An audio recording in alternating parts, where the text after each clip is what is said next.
இப்ப விஜயே கிறிஸ்தவர், ஜோசப் விஜய். அதனால அவருக்கு பிஜேபிய ஸ்டாலின் அளவுக்கு எதிர்க்க வேண்டிய அவசியம் இல்லை. அதே மாதிரி இப்ப தாவேக்காவும் கிறிஸ்தவர்களையும் பறையர் சமூக சகோதரர்களையும் பேக்கிங் கம்யூனிட்டியா எடுக்கிறாங்க. சோ பேக்கிங் கம்யூனிட்டி பொலிட்டிக்ஸோட ஒரு அங்கம் தான் மரியவல்சன் பேசுறது.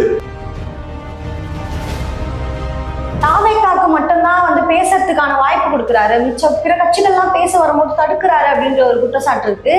அது நீங்க எப்படி பாக்குறீங்க? சபாநாயகர் சபாயை நல்ல கண்ட்ரோல் பண்ணி கரெக்டா பண்றாரு, எனக்கு தெரியுது. பட்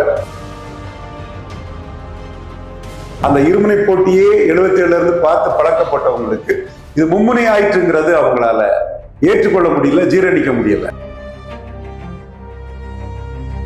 இவர் விஜய் யாரை நம்பியும் இல்லை, அவர் பாப்புலாரிட்டியை நம்பிதான் மற்றவங்க. அப்போ அவருக்கு புகழுக்கு இழுக்கு வரக்கூடாதுன்னு அவர் தெளிவா இருப்பார். சார் 2031 எதிர்கட்சியா தனுஷ் அவர்களோட கட்சி அமரும் அப்படின்ற மாதிரி ஒரு இதெல்லாம் ஃபார் பெற்று ஜாலியா இன்ட்ரெஸ்டா சினிமாக்காரங்களை பற்றி பேசினா ஜாலியா போகுங்கிறதுக்காக பேசிட்டு இருக்கலாம். அது எத்தனையோ இப்ஸ் அண்ட் பட்ஸ் இருக்குது. சட்டமன்றத்துல மக்களுக்காக பேசுறதை தாண்டி ரீல்ஸ் அரசியல் தான் பண்ணிட்டு இருக்காங்க அப்படின்ற ஒரு குற்றச்சாட்டு இருக்கு. மக்களே அதெல்லாம் மறுபடியும் சொல்லிட்டே இருக்காங்க. அதை பத்தி உங்களோட கருத்து என்ன சார்? சோ ரீல்ஸ்ங்கிற ஆயுதத்தை நீங்களும் கையில எடுத்துட வேண்டியதுதான். அவங்க AK-47 ரீல்ஸோட வர்றாங்கன்னா நீங்க வெறுங்கையால சண்டை போடக்கூடாது. ஆதவர்ச்சனா நல்ல கவுண்டர் பண்றாரு. பட் அதுல கொஞ்சம் சேம் சைடு கோல் பண்ற மாதிரி சில விஷயங்கள் இருந்தாலும் கூட பகவத்கீதையை பற்றி சகோதரி பேசினதுக்கு என் நன்றியை தெரிவிச்சுக்கிறேன். இளைஞர்களை நம்பிதான் தனுஷ், அண்ணாமலை, இவரு விஸ்வநாதன் சன்ஸ் எல்லாருமே வந்து ஸ்கீம் போடுறாங்க. சிகப்பு நாடா நேயர்களுக்கு வணக்கம். இன்னைக்கு நம்ம கூட ரவீந்திரன் துரைசாமி அவர்கள் தான் இருக்காங்க. அவங்க கிட்ட இப்ப இருக்க அரசியல் நிலவரத்தை பத்தி கேட்டு தெரிஞ்சுக்கலாம் வாங்க. வணக்கம் சார். வணக்கம் திவ்யா. சிகப்பு நாடா மதிப்புக்கும் மரியாதைக்குரிய கைலை மன்னன் அலைஸ் குமாரசாமி நாடார் ஆரம்பிச்ச ஒரு பத்திரிகையின் பேர்ல நீங்க வெப் சேனல் ஆரம்பிச்சிருக்கீங்க. இன்வெஸ்டிகேட்டிவ் ஜேர்னலிசத்துல தமிழ்ல ஆளு அவர் தான். ரொம்ப ஒரு போல்டான ஒரு ஆளு. இன்வெஸ்டிகேட்டிவ் ஜேர்னலிஸ்டோட தந்தை கைலை மன்னன் அலைஸ் குமாரசாமி நாடார். அவருடைய வெப் சேனல்ல பேசுற நான் மகிழ்ச்சி அடைகிறேன். கேள்விகளை என்ன கேளுங்க. சரி, இப்ப இருக்க அரசியல் நிலவரம் உங்களை பொறுத்த வரைக்கும் எப்படி இருக்குன்னு நினைக்கிறீங்க? இன்னைக்குள்ள அரசியல் நிலவரம் விஜய் வெற்றியால களம் மும்முனை போட்டி ஆயிடுச்சு. இதுதான் பலரும் அந்த இருமுனை போட்டியே 77 இருந்து பார்த்து பழக்கப்பட்டவங்களுக்கு இது மும்முனை ஆயிற்றுங்கிறது அவங்களால ஏற்றுக்கொள்ள முடியல, ஜீரணிக்க முடியல, பலராலையும் முடியல. மும்முனை ஆயிற்று. விஜயும் 2021 ஸ்டாலின் அளவுக்கு ஒரு பெரிய தலைவர் கிடையாது. 2021 ஸ்டாலின் வந்து உதயசூரியன்ல 117க்கு மேல பெற்றார். விஜய் வந்து விசில்ல 108 தான் பெற்றிருக்காரு. யூபியில ஒரு காலத்துல இருந்த மாதிரி, கர்நாடகாவில் இருந்த மாதிரி, பீகார்ல இருக்கிற மாதிரி அந்த இருதுருவ அரசியலுங்கிறது வந்து இங்க வந்து முடிஞ்சு போச்சு. இது முடிஞ்சு போச்சுங்கிறத உணராமலே பலரும் அரசியல் பேசுறாங்க. சோ இந்த அரசியல் களம்ங்கிறது மும்முனையா போகுதுங்கிறதா 100க்கு 100 உண்மை. தாவேகா தன்னோட பொறுப்பு கரெக்டா பண்ணிட்டு இருக்காங்கன்னு நினைக்கிறீங்களா சார்? தாவேகா நிர்வாகத்துல ஊழல் ரொம்ப குறைவு. பலரும் சொல்றாங்க, நம்ம அதை மறைக்க வேண்டிய அவசியம் இல்லை. 6 மாசம் அவங்களுக்கு விமர்சனம் பண்ணதுக்கு டைம் கொடுத்தோம். பட் இந்த 3 மாசத்துல ஊழல் குறைவுங்கிறது தெளிவா தெரியுது. அது என்னன்னா, இவர் விஜய் யாரை நம்பியும் இல்லை, அவர் பாப்புலாரிட்டியை நம்பிதான் மற்றவங்க. அப்போ அவருக்கு புகழுக்கு இழுக்கு வரக்கூடாதுன்னு அவர் தெளிவா இருப்பார். அதனால தன்னோட பாப்புலாரிட்டி சஸ்டெயின் பண்ணதுக்கு ஊழலற்ற ஒரு நிர்வாகத்தை கொடுக்கறதுக்கு விஜய் முயற்சி பண்றாரு. பலரும் அது சொல்றாங்க. அது நம்ம பிபிசி ஊழல் எதிர்ப்புன்னு சொன்னா வரவேற்றது மாதிரி விஜயோட அந்த கருத்தை வரவேற்கிறோம். அவரு முழுமையா நிற்பாரா, ஸ்டெடியா நிற்பாரா, அவரு இது ஆரம்ப வேகம் தானா, முழுமை தன்மையோட நிற்குமாங்கிறதெல்லாம் போக போக தான் தெரியும். ஆனா இன்னைக்கு இருக்குங்கிறத நம்ம மனச்சாட்சிப்படி மக்கள் மத்தியில இருக்குங்கிறத நம்ம அக்செப்ட் பண்ணிட்டே பேசுறோம். சட்டமன்றத்துல மக்களுக்காக பேசுறதை தாண்டி ரீல்ஸ் அரசியல் தான் பண்ணிட்டு இருக்காங்க அப்படின்ற ஒரு குற்றச்சாட்டு இருக்கு. மக்களே அதெல்லாம் மறுபடியும் சொல்லிட்டே இருக்காங்க. அதை பத்தி உங்களோட கருத்து என்ன சார்? சட்டமன்ற நடவடிக்கைகள் வந்து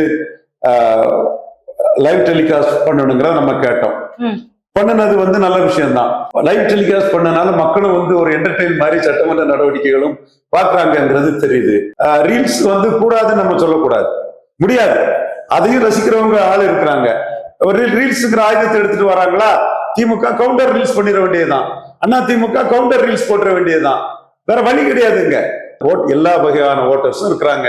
வயதானவர்கள், இளைஞர்கள், பெண்கள், அந்த ஜாதி இந்த ஜாதி, பொருளாதாரத்துல செழிப்பானவங்க, வறுமை கோட்டு கீழே உள்ளவங்க, நலிந்த பிரிவு மக்கள், எல்லா அம்யூனிட்டிஸும் உள்ள இன்ஃபார்ம்டு பீப்புள், அவ்வளவுக்குள்ள விஷயங்கள் தெளிவா தெரியாத மக்கள்னு பலதரப்பட்ட மக்கள் வாக்காளராக இருக்கிறாங்க. அதுல ஒரு தரப்பு மக்கள் ரீல்ஸை ரசிக்கிறாங்க. அப்ப அந்த மக்கள் ஓட்ஸ் வேணும்னா மற்ற நாம் தமிழர், திமுக, அண்ணா திமுக, பாஜக எல்லாம் நீங்களும் இறங்கி அடிக்க வேண்டியதா ரீல்ஸ்ல. சோ ரீல்ஸ்ங்கிற ஆயுதத்தை நீங்களும் கையில எடுத்துட வேண்டியதுதான்.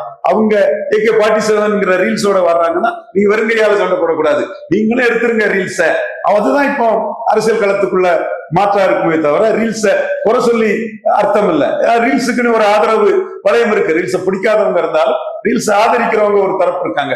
சோ அந்த தரப்பை உங்க பக்கம் எடுக்கிறதுக்கு நீங்களும் ரீல்ஸ். சட்டமன்றத்துல யார் பேசுறது சிறப்பா இருக்கு அப்படின்னு நீங்க நினைக்கிறீங்க? யார் பேசுறது சிறப்பு, யார் பேசுற சிறப்புல நம்ம பண்ண முடியாது. ஒவ்வொருத்தரும் தங்கள் இதை டிஃபெண்ட் பண்ணி பேசுறாங்க. ஆதவர்ஜனா நல்ல கவுண்டர் பண்றாரு.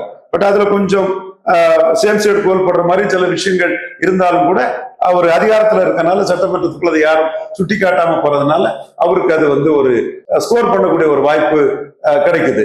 சௌமியா அன்புமணி ரொம்ப சிறப்பா பண்ணாங்க.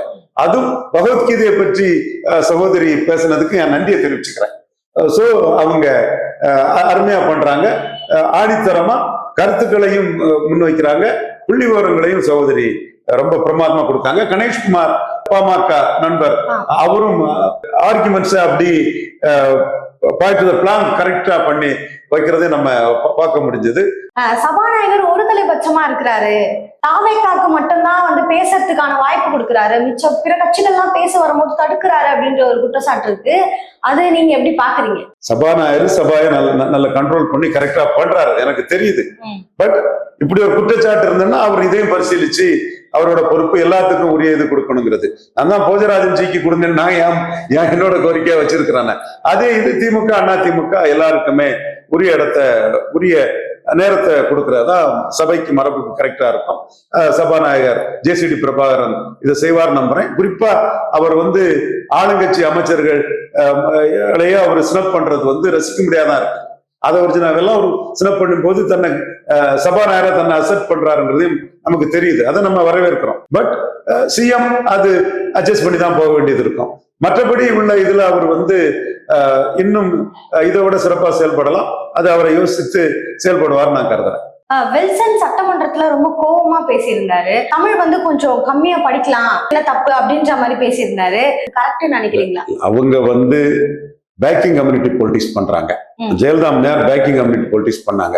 முக்குலத்தோரையும் வெள்ளாள கவுண்டரையும் அவங்களோட இரு கண்களாட்டு அமாங் ஈக்குவல் மோர் ஈக்குவலாட்டு பண்ணாங்க. திராவிட இயக்கம் அது இதுன்னு வெட்டியா உண்மையை மறைச்சுக்கிட்டு பேசிட்டு இருப்பாங்க. என்னத்த சொல்ல இந்த சகோதரர்களை, எப்பா அவங்க பேக்கிங் கம்யூனிட்டி பொலிட்டிக்ஸ் பண்ணாங்களா இல்லையா? மக்கள் தலைவர் MGR தெருக்கள்லயே ஜாதி பெயர் கூடாதுன்னு சொன்ன மகத்தான மாமனிதர், சமத்துவத்துக்காக நின்றவர். அதே மாதிரி இப்ப தாவேக்காவும் கிறிஸ்தவர்களையும் பறையர் சமூக சகோதரர்களையும் பேக்கிங் கம்யூனிட்டியா எடுக்கிறாங்க. சோ பேக்கிங் கம்யூனிட்டி பொலிட்டிக்ஸோட ஒரு அங்கம்தான் மரிய வில்சன் பேசுறது, JCD பிரபாகரன் பேசுறது, இன்னும் பலர் செயலளவில் காட்டுறது பேக்கிங் கம்யூனிட்டி பொலிட்டிக்ஸோட ஒரு கூறு. எப்படி ஜெயலலிதா பாப்பாத்தி அசைக்க முடியாதுன்னு சொன்னாங்களோ அதே மாதிரி இவங்களுடைய ஒரு வெளிப்படைத்தன்மை இருக்குது இல்லையா? பட் அதோட நோக்கம், அதோட தாற்பயம் என்ன? இது என்னன்னா, இப்ப விஜயே கிறிஸ்தவர், ஜோசப் விஜய், அதனால அவருக்கு பிஜேபியை ஸ்டாலின் அளவுக்கு எதிர்க்க வேண்டிய அவசியம் இல்லை, பினராயி விஜயன் அளவுக்கு எதிர்க்க வேண்டிய அவசியம் இல்லை. சோ மைனாரிட்டி அந்த ஓட்டு அவங்களுக்கு வரும். சோ அந்த ஓட்டை கன்சாலிடேட் பண்றதுக்கு மரிய வில்சன், JCD பிரபாகரன் போன்றவங்க எல்லாம் பங்களிப்பு பண்றாங்க. They are in politics. They are doing backing community politics. Electricity 200 unit இலவசமா தரேன் அப்படின்னு சொல்லிட்டு இருந்தாங்க. ஆனா இப்ப பாத்தீங்கன்னா பொதுமக்கள் எல்லாருமே ஒரு பிரச்சனையா வைக்கிறதே அதிகப்படியா இருக்கு. நாங்க இது வரைக்கும் 3000 கட்டிட்டு இருந்த இடத்துல 9000 12,000 கட்டுறோம், இது ரொம்ப சிரமத்தை கொடுக்குது அப்படின்ற குற்றச்சாட்டு வைக்கிறாங்க. இதை பத்தி உங்களோட கருத்து என்ன சார்? கண்டிப்பா பொதுமக்கள் குறைய தீர்க்கறதுக்கு தான் அரசு இருக்குது. நீங்க ஒரு தேர்தல் அறிக்கையில ஒரு விஷயத்தை கொடுத்தீங்க, அதுக்கு மாறா பொதுமக்கள் மத்தியில கம்ப்ளைண்ட் வருதுன்னா நேரடியா மின்சாரத்துறை அமைச்சர் வந்து இது ஏன் வருது எப்படி வருதுங்கிறத பார்த்து இதை செட்டிலைட் பண்ண வேண்டியது அரசின் கடமைன்னு தான் நான் பார்க்கிறேன். இப்போ சினிமா செலிபிரிட்டிஸ்லாம் வந்து அரசியலுக்குள்ள வர ஸ்டார்ட் பண்ணிட்டாங்க, அதை நீங்க எப்படி சார் பாக்குறீங்க? ஜனநாயக நாடு, எல்லாத்துக்கும் உரிமை இருக்குது. ரிசைன் பண்ண ஐபிஎஸ் ஆபீசர் அண்ணாமலைக்கு என்ன உரிமை இருக்குதோ அதே மாதிரி இந்த நாட்டின் பிரஜையாட்டு தனுஷுக்கு இருக்குது, சிவகார்த்திகனுக்கு இருக்குது, சூர்யாவுக்கு இருக்கு, எல்லாத்துக்கும் அது இருக்குது. சார் 2031 எதிர்கட்சியா தனுஷ் அவர்களோட கட்சி அமரும் அப்படின்ற மாதிரி ஒரு இதெல்லாம் ஃபார் பெற்று ஜாலியா இன்ட்ரெஸ்டா சினிமாக்காரங்களை பற்றி பேசினா ஜாலியா போகுங்கிறதுக்காக பேசிட்டு இருக்கலாம். அது இன்னும் எத்தனை இப்சன் பர்ஸ் இருக்குது, இன்னும் 4.25 வருஷம் இருக்குது. அவர் க்ரௌட் புல்லிங் கெப்பாசிட்டி உள்ளவர், வரலாம், வர்றதுக்கு அவருக்கு உரிமை இருக்குது. அதை நம்ம மறுத்துற முடியாது, நம்ம அதை வரவேற்கலாம், அவ்வளவுதான். என்ன இதுங்கிறது ஜனநாயகத்துல மக்கள் எஜமானர்கள், அன்னைக்குள்ள சூழ்நிலை, சந்தர்ப்பம், அணிகள் அமைவது பலதை வச்சு முடிவு சொல்லலாம். இளைஞர்களோட பார்வைலாம் எந்த மாதிரி இருக்கு சார் அரசியலை பொறுத்த வரைக்கும்? இளைஞர்களும் ஹெட்ரோஜினியஸ் என்டிட்டி தான். புதிய சக்திகளை அவங்க ஏத்துக்கிறாங்க. பழையன கழித்ததும் புதியன பூத்தலுங்கிறதுல புதிய சக்திகள் மேல அவங்களுக்கு ஒரு ஈர்ப்பு இருக்குது. அந்த புதிய சக்திகளை இளைஞர்கள் வளர்த்து விடுறதுனாலதான் மேலும் பல புதிய சக்திகள் வந்து இளைஞர்களை நம்பிதான் தனுஷ், அண்ணாமலை, இவரு விஸ்வநாதன் சன்ஸ் எல்லாருமே வந்து ஸ்கீம் போடுறாங்க.